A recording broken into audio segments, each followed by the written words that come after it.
સુધી સૃષ્ટિનું સર્જન સારી રીતે થઈ શકે નહીં. અહીંયા બતાવ્યું છે કે એક ગાડી ચલાવી હોય ને સંસાર રથને, તો એમાં એક ટ્રેક્ટરનું ને એક સાયકલનું પૈડું હોય ને તો ગાડી ચાલી શકે નહીં. એ ગાડી ચાલે ને તો લગભગ ગટરમાં જાય, ઊંધી પડી જાય.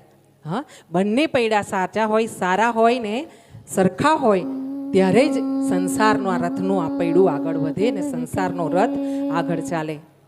આ રીતે અહીંયા કથા બતાવવામાં આવી છે. અહીંયા આગળ સુંદર સૃષ્ટિનું આગળ સર્જન થયા પછી દક્ષ રાજાની 60 કન્યાઓનું મેં વાત કરી હતી. એમાં ચંદ્રને જેટલી કન્યા આપી હતી એ 27 કન્યા, એટલે આપણા 27 નક્ષત્ર.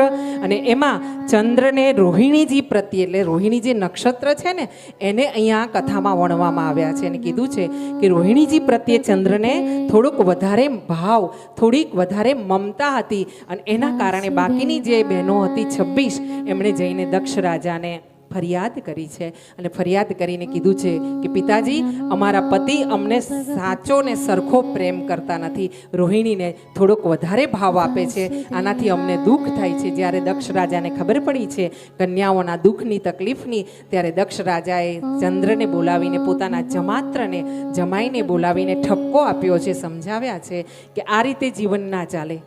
ઘરમાં દરેક પરિવારના સભ્યો હોય એમને સરખો પ્રેમ મળવો જરૂરી છે. અને આમ સમજાવવામાં આવ્યા છે. કોને? ચંદ્રને. કોના દ્વારા? દક્ષ રાજા, એટલે કે એમના શ્વશુર દ્વારા અહીંયા એમને સમજાવવામાં આવ્યા છે. થોડો વખત સુધી ચંદ્રએ જેટલું થતું હતું એટલું મેનેજ કર્યું છે, પણ પછી પાછા એમનો ઓરિજિનલ સ્વભાવ, જે મૂળ સ્વભાવ હોય ને, કહેવાય ને પ્રાણ ને પ્રકૃતિ હોય ને, એ માણસની મરે ત્યારે જાય, ત્યાં સુધી ન જાય. અને આ રીતે જ એક વાત એ પણ છે કે કર્મની કઠણાઈ હોય ને જીવનમાં, જે લખ્યા હોય ને આ વિધિના લેખ, લલાટના લેખ લખાઈ ગયા હોય ને, વિધિએ લખ્યા હોય ને વિધનાએ, એ બ્રહ્માજીએ લખેલા લેખ અથવા તો કહેવાય કે વિધિએ લખેલા લેખ એ ક્યારેય ખોટા પડતા નથી. આની કથા મહાશિવ પુરાણમાં આવે છે રાવણની દીકરીની, કે રાવણ એમ કહે છે કે મારી દીકરીને તો મોટો રાજા અને બ્રહ્માંડનો વિજેતા હશે ને એ પરણશે. અને એવા વખતે બ્રહ્માજી એમ કહે છે કે જે વિધિમાં લખેલું હશે ને એ થશે. રાવણ અભિમાની છે. અહીંયા એ વાત કરે છે કે હું તો જે ધારું તે કરીશ. ને અંતે જતા બ્રહ્માજી કહે છે ધ્યાનમાં જોઈને કે તારા દીકરીના વિધાતાએ લેખ એ લખ્યા છે કે તારી દીકરી જે છે ને એનું તારા આ જે મહેલના દરવાજામાં ઝાડુ મારે છે ને એ ચાંડાલ જોડે લગ્ન થશે. ચાંડાલને ઉઠાવીને પગનો એક અંગૂઠો કાપીને એને એક ટાપુ પર મૂકી દેવામાં આવે છે રાવણ દ્વારા. અને ત્યાં રાવણને એમ ખબર પડે છે કે અહીંયાથી કોઈ વ્યક્તિ જીવતો પાછો આવતો નથી, એટલે આ ચાંડાલ પર જીવતો પાછો આવશે નહીં. અને આ ચાંડાલ કેમ કરીને પોતે પાછો જીવતો બહાર આવે છે અને એક રાજા મરી ગયા હોય છે તે રાજ્યમાં એનો પ્રવેશ થાય છે.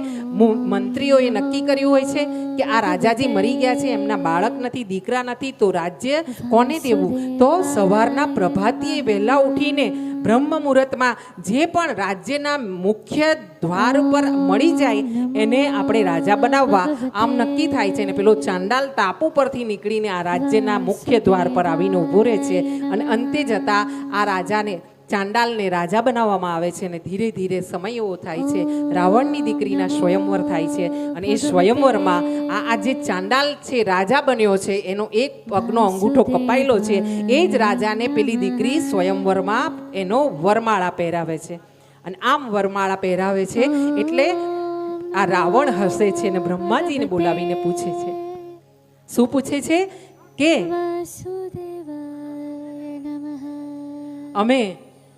મેં કીધું તું ને કે મારી દીકરી તો કોઈ વિશ્વ વિજયી રાજાને જ પરણશે. આમ રાવણ જ્યારે અભિમાન કરે છે ત્યારે ફરીથી બ્રહ્માજી ખડખડાટ હસે છે અને કહે છે કે તને ખબર નથી, પણ એક કામ કર, તે નિશાની રાખવા માટે પેલા ચાંડાલના જમણા પગનો અંગૂઠો કાપ્યો હતો ને, આ જે રાજા છે ને તારી દીકરીના જમાઈ બન્યા છે ને એને તું એકાંતમાં ક્યાંક જોજે. અને જ્યારે એ સ્નાન કરવા જાય છે ત્યારે આના મંત્રીઓ રાવણના એને છાનામાના જોવે છે અને ખબર પડે છે કે આનો તો પગનો અંગૂઠો કપાયેલો છે, એટલે કે પેલો જે ચાંડાલ હતો ને એ જ આ રાજા બનીને આવ્યો છે. આમ વિધિના લેખ જે છે એમાં મેઘ મરાતી નથી. આપણે સ્વીકારીએ છીએ ને આ વાતને કે વિધિના લેખમાં મેઘ નથી મરાતી. પણ તમને એક વાત કરું, ગુરુજનોથી મેં સાંભળ્યું છે કે વિધિના લેખમાં પણ મેઘ મારી શકાય છે. ક્યારે? તમારા સબળ ગુરુ હોય ત્યારે.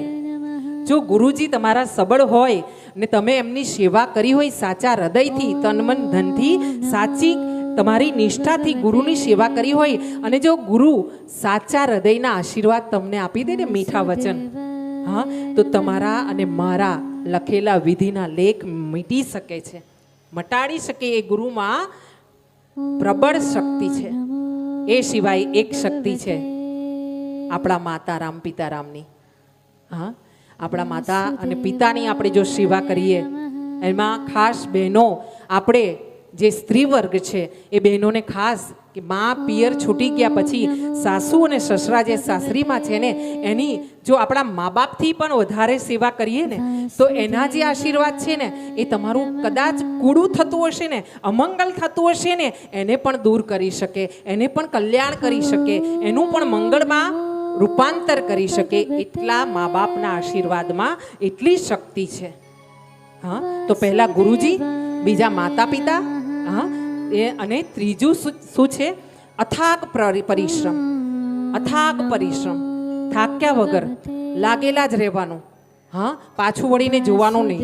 મનને એવો સંતોષ ન થવો જોઈએ. અહીંયા બેઠા પછી મનને એવો સંતોષ ન થવો જોઈએ કે મેં તો કથા બહુ સાંભળી લીધી, ચાલો હવે આજે આવી છું, કાલે નહીં આવું તો ચાલશે. હા, જેમ તૃપ્તિબેન બેઠા છે ને હસતા સામે, તૈયાર થઈને મસ્ત સાડી પહેરીને, એમ આ મારી બહેનો જે બેઠી છે ને હસતી હસતી, એમ આવીને સવાર સાંજ જ્યાં જ્યાં સત્સંગ મળે ને ત્યાં બેસી જવાનું. હા, અને આનંદ કરવાનો. એ અથાગ પ્રયત્ન કરવાથી આપણા વિધિના લેખને મેઘ મારી શકીએ છીએ આપણે. હા, અહીંયા સુંદર આ વાત સમજાવવામાં આવી છે. માતા પિતાની સેવા કરવી, એમાં પૈસા નથી લાગતા, એમાં કાંઈ વધારે જોર પણ નથી પડતું, એ તો આપણે કરી શકીએ. ગુરુ તો ગુરુ કળિયુગમાં કદાચ કોઈને મળ્યા હોય, કોઈને ના મળ્યા હોય. કોને કોને ગુરુ કર્યા છે? ગુરુ કર્યા છે તમે? બહુ સરસ. પણ જો કદાચ ગુરુ ના કર્યા હોય ને, તો આજથી હનુમાનજી મહારાજને ગુરુ માની શકો, નારદ મુનિને તમે ગુરુ માની શકો, અને એનાથી પણ વધારે એક ઉપરના આપણા મા બાપ, એમને આપણે ગુરુ માની શકીએ. હા, અને ગુરુ માનીને એમના વચનોમાં વિશ્વાસ રાખીને જીવનને આગળ ચલાવી શકીએ. અસ્તુ.